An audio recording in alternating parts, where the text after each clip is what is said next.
चलिए आज हम बात करेंगे अमेरिका और चीन के बीच हुई एक बैठक के बारे में कि ये जो बैठक है वो क्यों करी गई है। इसके अगर मुख्य बिंदुओं की बात करें तो ये बैठक जो है वो क्यों की गई है और ये दोनों देशों यानी कि चीन और अमेरिका के बीच बढ़ते तनाव को लेकर की गई है।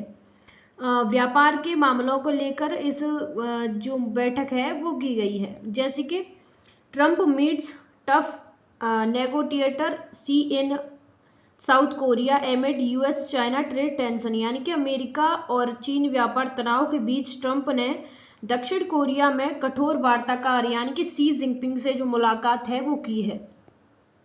और जो सी जिनपिंग है उन्होंने कहा है कि यद्यपि दोनों राष्ट्र हमेशा एकमत नहीं रहते, फिर भी उन्हें साझेदारी और मित्र बनने, जिम्मेदारी साझा करने और सार्थक जो प्रगति हासिल करने के लिए मिलकर काम करने का प्रयास करना चाहिए। चीन के राष्ट्रपति सी जिनपिंग ने गुरुवार को अपने अमेरिकी समकक्ष डोनाल्ड ट्रंप से कहा कि यद्यपि दोनों देश हमेशा एकमत नहीं रहते, फिर भी उन्हें साझेदारी और मित्र बनने का प्रयास करना चाहिए। दक्षिण कोरिया के बुसान में वार्ता शुरू होने पर सी ने कहा, चीन और अमेरिका प्रमुख देशों के रूप में अपनी जिम्मेदारी को संयुक्त रूप से निभा सकते हैं और दोनों देशों या पूरे विश्व की भलाई के लिए अधिक महान और ठोस कार्य करने के लिए मिलकर काम कर सकते हैं। सी को एक कठोर वार्ताकार बताते हुए ट्रंप ने कहा है कि उन्हें चीनी नेता के साथ बहुत सफल बैठक की उम्मीद है और कहा है कि उनके बीच लंबे समय तक शानदार संबंध रहेंगे। यह बैठक कई महीनों से बढ़ते व्यापार तनाव के बाद विश्व की दो सबसे बड़ी अर्थव्यवस्थाओं के बीच संबंधों को स्थिर करने का एक महत्वपूर्ण प्रयास थी। खबर का जो मुख्य विषय है उसकी बात करें कि खबर का जो मुख्य विषय है वो क्या है, तो खबर के जो मुख्य विषय है वो अमेरिका और चीन के व्यापार तनाव के बीच अमेरिकी राष्ट्रपति डोनाल्ड ट्रंप और चीनी राष्ट्रपति सी जिनपिंग की दक्षिण कोरिया में हुई मुलाकात है। इस मुलाकात में दोनों नेताओं ने व्यापार समझौतों और आपसी हित के कई मुद्दों पर जो चर्चाएं हैं वो की हैं। खबर के अगर संदर्भ की बात करें कि खबर का जो संदर्भ है वो क्या है, तो इसका मुख्य संदर्भ अमेरिका और चीन के बीच चल रहा व्यापार युद्ध है। यह मुलाकात दोनों देशों के बीच व्यापार तनाव को कम करने और संबंधों को स्थिर करने के प्रयास के लिए एक महत्वपूर्ण जो प्रयास है वो माना जा रहा है। यह मुलाकात ऐसे समय में हुई जब दोनों देशों ने एक दूसरे के सामानों पर भारी टैरिफ लगाकर व्यापार युद्ध छेड़ रखा था, जिससे वैश्विक अर्थव्यवस्था पर भी जो असर है वो पड़ रहा था। इस बैठक में ट्रंप और सी जिनपिंग ने व्यापार से जुड़े कई मुद्दों पर सहमति बनाने की जो कोशिश है वो की, जिसमें टैरिफ कम करना और व्यापार घाटे को संतुलित करना शामिल था। मुलाकात की बात करें, ये मुलाकात कब करी गई, कहाँ की गई और किस किस के बीच की गई, तो ये जो मुलाकात है वो कब के बारे में बात करें तो ये मुलाकात जो है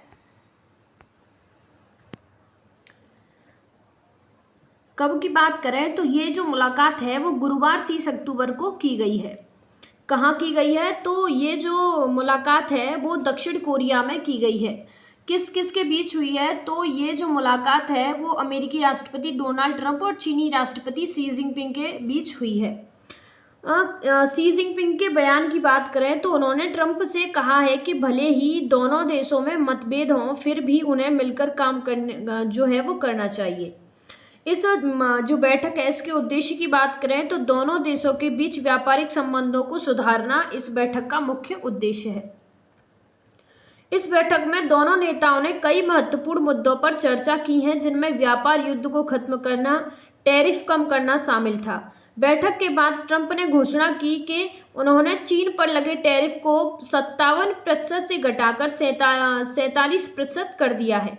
ट्रंप ने यह भी कहा है कि इस समझौते के तहत चीन अमेरिका से सोयाबीन की खरीद फिर से शुरू करेगा और अवैध फेनेटाइल तस्करी पर जो लगाम है वो कसेगा। यह मुलाकात करीब 1 घंटा 40 मिनट तक चली और इसे दोनों देशों के बीच संबंधों को स्थिर करने की दिशा में एक महत्वपूर्ण कदम माना जा रहा है। 2019 के बाद ये जो पहली बैठक है जिसमें शी जिनपिंग और अमेरिकी राष्ट्रपति दोनों आमने सामने थे। जैसे कि यह अमेरिकी राष्ट्रपति डोनाल्ड ट्रंप और शी जिनपिंग की 2019 के बाद पहली बैठक थी जिसमें ये दोनों आमने सामने इन्होंने मुलाकात की थी। उनकी जो पिछली मुलाकात थी वो जून 2019 में जापान और ओसाका में G20 शिखर सम्मेलन के दौरान हुई थी। दोनों देशों की मुलाकात में निम्न बिंदुओं पर जो चर्चा है वो की गई है। जैसे कि अमेरिकी राष्ट्रपति डोनाल्ड ट्रंप और चीनी राष्ट्रपति शी जिनपिंग की मुलाकात में इन बिंदुओं पर चर्चाएं की गई हैं। जैसे कि व्यापार तनाव को कम करना, दोनों देशों ने व्यापार युद्ध को समाप्त करने के लिए टैरिफ कम करने पर सहमति व्यक्त की।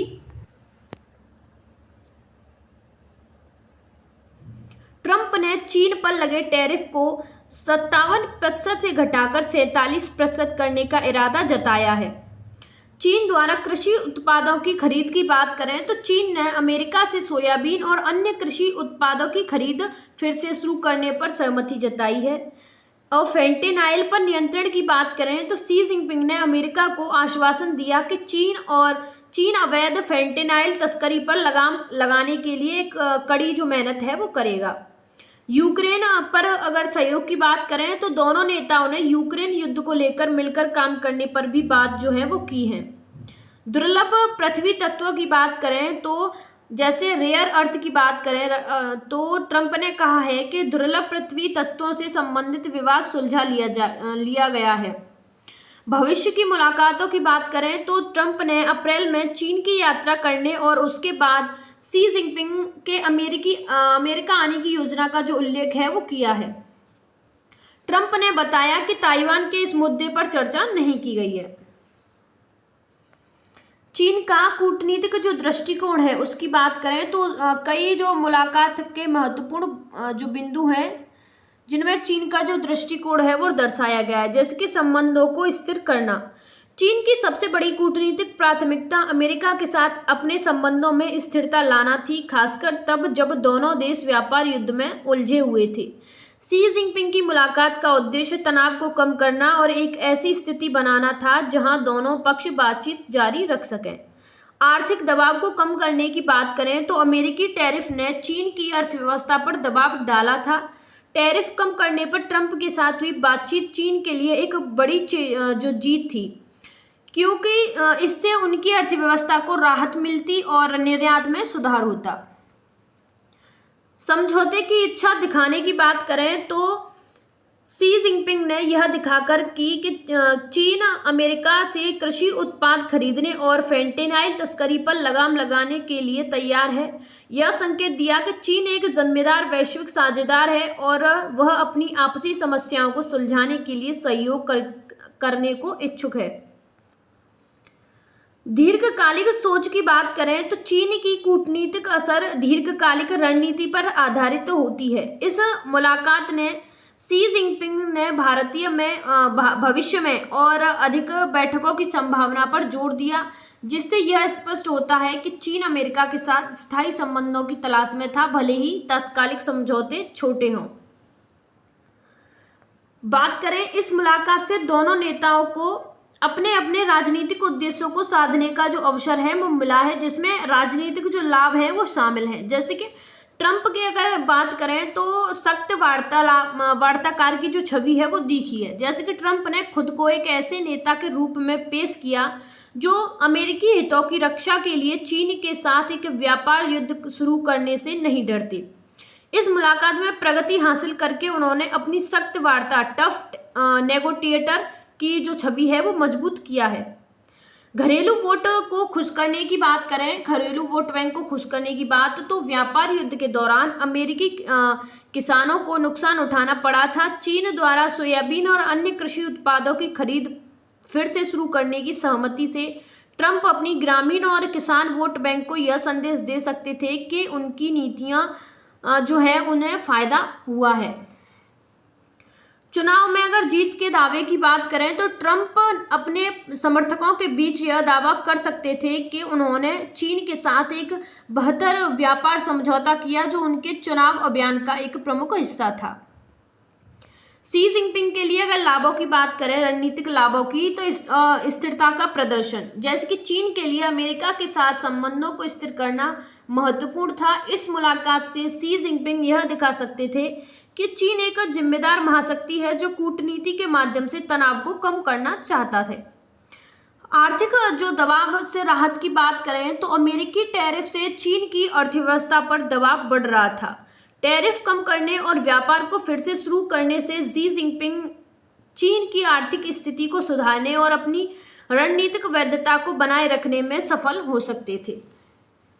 वैश्विक मंच पर अगर नेतृत्व की बात करें तो वैश्विक तनाव के बीच यह मुलाकात चीन को वैश्विक नेतृत्व की भूमिका निभाने का अवसर देती थी। शी जिनपिंग यह दिखा सकते थे कि चीन दुनिया की प्रमुख समस्याओं को सुलझाने में एक रचनात्मक भूमिका निभा रहा है।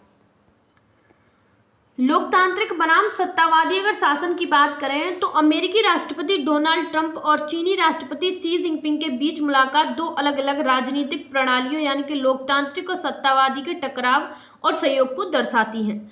लोकतांत्रिक शासन यानी कि अमेरिका की बात करें तो डोनाल्ड ट्रंप एक लोकतांत्रिक प्रणाली के नेता थे। उनके निर्णय सार्वजनिक बहस, मीडिया की आलोचना और कांग्रेस की निगरानी के अधीन थे। उनके लिए व्यापार युद्ध और चीन के साथ बातचीत उनके मतदाताओं के इच्छाओं और राजनीतिक एजेंडे को पूरा करने का एक साधन था। उन्हें अमेरिकी उद्योगों और किसानों को हो रहे नुकसानों को भी ध्यान में रखना था क्योंकि उनका राजनीतिक भविष्य चुनाव पर निर्भर था। बात करें सत्तावादी शासन की यानी कि चीन के शासन की, तो शी जिनपिंग एक सत्तावादी शासन प्रणाली के नेता हैं जहां कम्युनिस्ट पार्टी का एक छत्र शासन है। उनके निर्णय शांति की स्थिरता और चीन के दीर्घकालिक आर्थिक लक्ष्यों पर केंद्रित होते हैं, न कि चुनाव जीतने पर। चीन के लिए व्यापार युद्ध को समाप्त करने और संबंधों को स्थिर करने का उद्देश्य देश की आर्थिक वृद्धि को बनाए रखना था ताकि पार्टी की वैधता बनी रही। यह मुलाकात इस बात का एक दिलचस्प उदाहरण था कि कैसे दो अलग अलग राजनीतिक प्रणालियां के जो नेता हैं वो अपने अपने घरेलू रणनीतिक दबावों और उद्देश्यों के बावजूद साझा मुद्दों पर बातचीत करने और एक दूसरे के साथ काम करने के लिए मजबूर होते हैं। इस मुलाकात से कौन कौन से देशों पर किस किस तरह के जो प्रभाव हैं वो पड़ेंगे, तो मुख्य रूप से प्रभावित अगर देशों की बात करें तो जैसे कि अमेरिका और चीन, दोनों देश इसका सीधा प्रभाव जो है वो पड़ेगा दोनों देशों पर। और व्यापार युद्ध के समाप्त होने या उसमें कमी आने से दोनों देशों की अर्थव्यवस्था को राहत मिली। अमेरिकी किसानों को सोयाबीन और अन्य उत्पादों के लिए एक बड़ा बाजार वापस मिला, जबकि चीनी निर्यातकों को अमेरिकी टैरिफ से मुक्ति मिलने की उम्मीद जगी। दक्षिण कोरिया की बात करें तो मुलाकात की मेजबानी करने के कारण दक्षिण कोरिया का अंतर्राष्ट्रीय मंच पर महत्व बढ़ा। यह देश अमेरिका और चीन दोनों के साथ मजबूत व्यापारिक संबंध बनाए रखना चाहता है, इसलिए उनके बीच तनाव कम करने से दक्षिण कोरिया को भी फायदा हुआ है।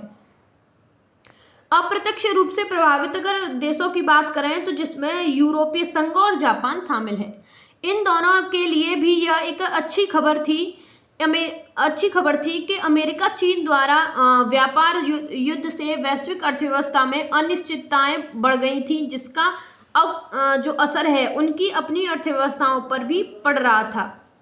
तनाव कम होने से उनकी अर्थव्यवस्थाओं को स्थिरता मिली। बात करें एशियान देश यानी कि वियतनाम और मलेशिया के बारे में,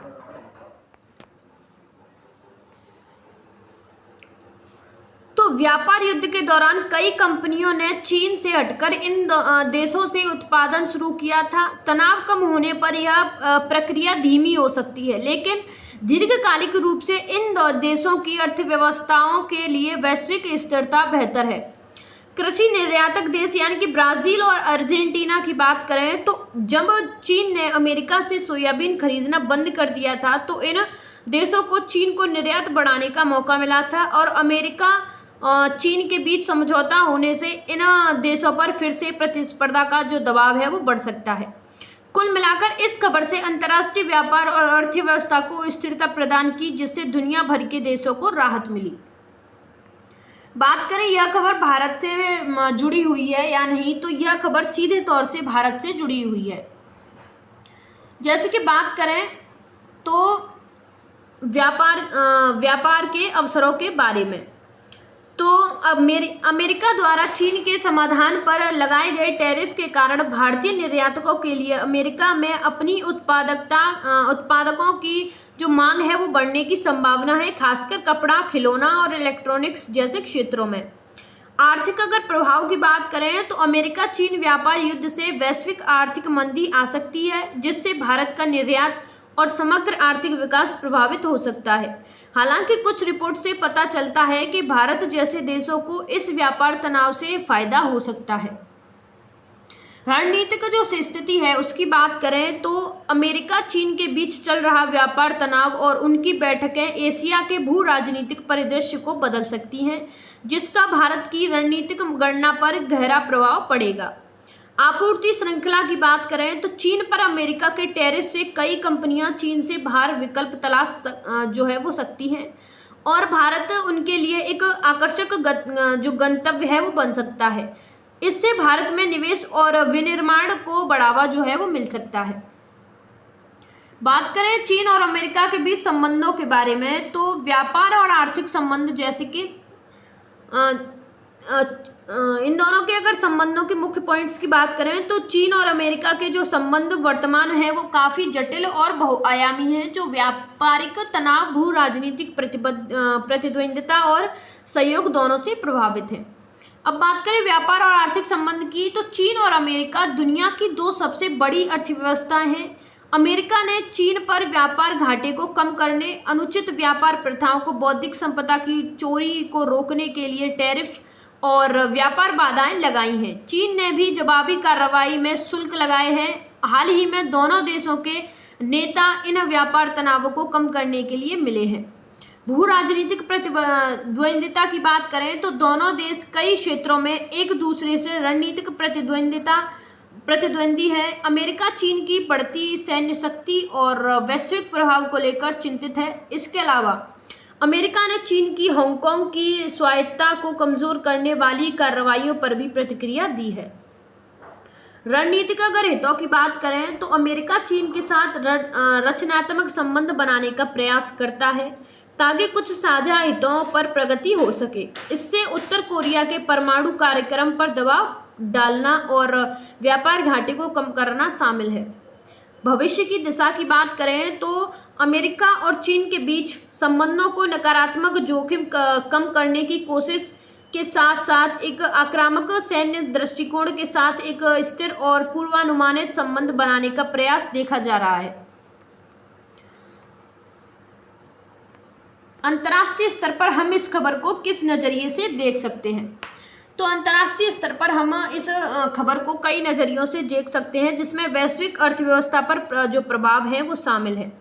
जैसे कि अमेरिका और चीन दुनिया की दो सबसे बड़ी अर्थव्यवस्था हैं। उनमें व्यापार और युद्ध और तनाव वैश्विक व्यापार, आपूर्ति श्रृंखला और आर्थिक वृद्धि को प्रभावित करता है। इस बैठक में हुई प्रगति ने दुनिया भर के बाजारों में सकारात्मक प्रतिक्रिया दी, जिससे पता चलता है कि अन्य देश भी इन दोनों देशों के तनाव को कम होते देखना चाहते हैं। दो प्रमुख शक्तियों के बीच संबंध की बात करें तो यह मुलाकात इस बात का संकेत थी कि अमेरिका और चीन अपने मतभेदों के बावजूद अपने संबंधों को पूरी तरह से टूटने नहीं देना चाहते हैं। यह दर्शाता है कि दुनिया की सबसे बड़ी शक्तियां के लिए कूटनीति और बातचीत अभी भी महत्वपूर्ण है, भले ही उनके बीच प्रतिस्पर्धा हो। छोटे और मध्यम देशों पर असर की बात करें तो अमेरिका और चीन के बीच के तनाव छोटे और मध्यम आकार के देशों के लिए चुनौती पैदा करता है। इस बैठक से इन देशों को यह उम्मीद जगी कि उन्हें दोनों में से किसी एक पक्ष को चुनने के लिए मजबूर नहीं किया जाएगा।